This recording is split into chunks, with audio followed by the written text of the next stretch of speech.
ಇವತ್ತು ನಾವು ಮನುಷ್ಯರಾಗಿ ಬಹಳದನ್ನು ಕಲಿಯದೇ ಇದ್ರೆ ಇವತ್ತು ಜನ್ಮ ಕೊಟ್ಟಂತ ತಾಯಿ ತಂದೆಗಳಿಗೆ, ಇಂಥ ನನ್ನ ನೆಚ್ಚಿನ ಗುರುಗಳಿಗೆ, ಇಂಥ ನೀವು ಓದಂತ ವಿದ್ಯಾಸಂಸ್ಥೆಗಳಿಗೆ ಹೆಸರು ಬರೋದಿಲ್ಲ. ಆ ಹೆಸರು ತರ್ತಕ್ಕಂಥ ಕೆಲಸವನ್ನ ನಾವು ಮಾಡಬೇಕು. ಇವತ್ತು ನಮಗೆ ಮಾಡಲಾಗಿ ಇಲ್ಲಿ ಡಾಕ್ಟರ್ ಮಂಜುನಾಥ್ ಸರ್ ಅವರಿದ್ದಾರೆ. ನಾನು 16-17ರಲ್ಲಿ ಒಂದು ಕಮಿಟಿಲಿದ್ದೆ. ಆ ಕಮಿಟಿ ಟೂರು ಪ್ರತಿ ವರ್ಷ ಫಾರಿನ್ಗೆ ಆಗ್ತಾ ಇತ್ತು. ಅದರಲ್ಲಿ ನಮ್ಮ ರಾಜಕೀಯ ವಿರೋಧಿಯ ಸದಸ್ಯರು ಒಬ್ಬರ ಜೊತೆ ಇದ್ರು. ನಿಮ್ಗೆಲ್ಲರಿಗೂ ಗೊತ್ತು, ಇವತ್ತು ಜನಾರ್ದನ್ ರೆಡ್ಡಿ ಅವರು ಅಂತ ಹೇಳಿ ಇವತ್ತು ಶಾಸಕರಾಗಿದ್ದಾರೆ. ಅವರ ಅಣ್ಣ ಸೋಮಶೇಖರ್ ರೆಡ್ಡಿ ಅಂತ ಹೇಳಿ. ರಾಜಕೀಯವಾಗಿ ನಾವು ಸ್ವಲ್ಪ ದೂರನೇ ಇದ್ವಿ. ಅಲ್ಲಿ ಜೊತೆಲಿ ಬಸ್ಸಲ್ಲಿ ರಷ್ಯಾ ದೇಶದಲ್ಲಿ ಪ್ರಯಾಣ ಮಾಡುವಾಗ ಪಕ್ಕಕ್ಕೆ ಬಂದು ಕೂತ್ಕೊಂಡು, ಅಣ್ಣ ನಾನು ಹೋದ ವಾರ ಜಯದೇವ ಹಾಸ್ಪಿಟ್ಲ್ಗೆ ಹೋಗಿದ್ದೆ ಅಣ್ಣ, ನಾನು ನಿಜವಾದ ಧರ್ಮಸ್ಥಳದ ಮಂಜುನಾಥನ ನೋಡಿದೆ. ಅದಕ್ಕೆ ಮಂಜುನಾಥ ದೇವರಲ್ಲಿ ಬಂದ್ಬಿಟ್ಟಿದ್ದು. ನಾನು ಬೇರೆ ಅಂಕಲ್ ಅಣ್ಣ, ನನ್ನ ಸ್ನೇಹಿತರಿಗೆ ಹಾರ್ಟ್ ಅಟ್ಯಾಕ್ ಆಗೋಗಿತ್ತು, ಕರ್ಕೊಂಡೋಗಿ ಅಡ್ಮಿಟ್ ಮಾಡಿದೆ ಅಣ್ಣ. ಅವ್ರು ನೋಡ್ಕೊಂಡಂತ ರೀತಿ ನಿಜವಾಗ್ಲೂ ನಾವು ಧರ್ಮಸ್ಥಳದ ಮಂಜುನಾಥನನ್ನ ನೋಡ್ಲಿಕ್ಕೆ ಸಾಧ್ಯ ಇಲ್ಲ.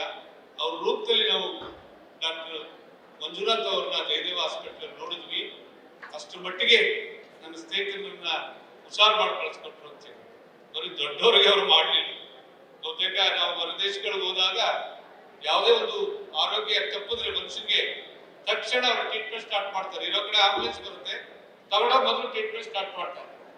ಡಾಕ್ಟರ್ ಮಂಜುನಾಥ್ ಸರ್ ಅವರು ಇವತ್ತು ಈ ನಾಡಿನಲ್ಲಿ, ಅದು ಬೆಂಗಳೂರು ಅಂತ ನಗರದಲ್ಲಿ ಆ ರೀತಿಯ ಒಂದು ಚಿಕಿತ್ಸೆಯನ್ನ ಕೊಡೋದ್ರ ಮುಖಾಂತರ ಈ ರಾಜ್ಯದ, ಈ ನಾಡಿನ, ಅದರಲ್ಲೂ ಈ ರಾಷ್ಟ್ರದ ಹೊರದೇಶದಿಂದ ಬಹಳ ಕಮ್ಮಿ ಪ್ರಮಾಣದಲ್ಲಿ ನಮಗೆ ಹೃದಯ ಚಿಕಿತ್ಸೆ ಸಿಗುತ್ತೆ ಅಂತೇಳಿ ಹಲವಾರು ದೇಶಗಳಿಂದ ಬಂದು ಡಾಕ್ಟರ್ ಮಂಜುನಾಥ್ ಸರ್ ಅವರ ಕೈಲಿ ಒಂದು ಚಿಕಿತ್ಸೆಯನ್ನ ಕೊಡದಂತ ಅನೇಕ ಇವತ್ತು ಆ ಪುಣ್ಯಾತ್ಮರು ಇವತ್ತು ಅವ್ರನ್ನ ಸ್ಮರಿಸ್ತಕ್ಕಂಥ ಕೆಲಸವನ್ನ ಮಾಡ್ತಾ ಇದ್ದಾರೆ.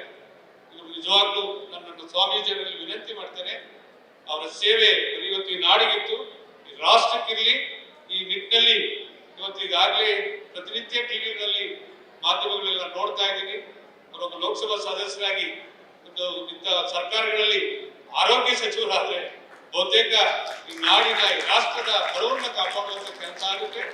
ಅದಕ್ಕಾಗಿ ಹೇಳಿ ಅವರು ನಮ್ಮ ಮಂಡ್ಯ ಜಿಲ್ಲೆಯವರು, ಬಹುತೇಕ ಅವ್ರು ಹುಟ್ಟಿದ್ದು ನಮ್ಮ ಬಾರ್ಡ್ರು ಚೋಳನಹಳ್ಳಿಲಾದ್ರು ಅವ್ರ ವ್ಯವಹಾರ ಎಲ್ಲ ಅವ್ರ ರೈಸ್ ಮಿಲ್ ಆದಿಯಾಗಿ, ಅವ್ರ ತೋಟ ಆದಿಯಾಗಿ ನಮ್ಮ ಕ್ಯಾರ್ಪೇಟೆ ತಾಲೂಕಿನ ಆನಗರದಲ್ಲಿದ್ದು ಅವರು ವಿದ್ಯಾಭ್ಯಾಸ ಮಾಡಿದ್ದು. ಅವ್ರು ಬಹುತೇಕ ಅವ್ರು ನೆಂಟಿರ್ತಕ್ಕಂಥದ್ದು ನಮ್ಮ ಜಿಲ್ಲೆಯಲ್ಲಿ.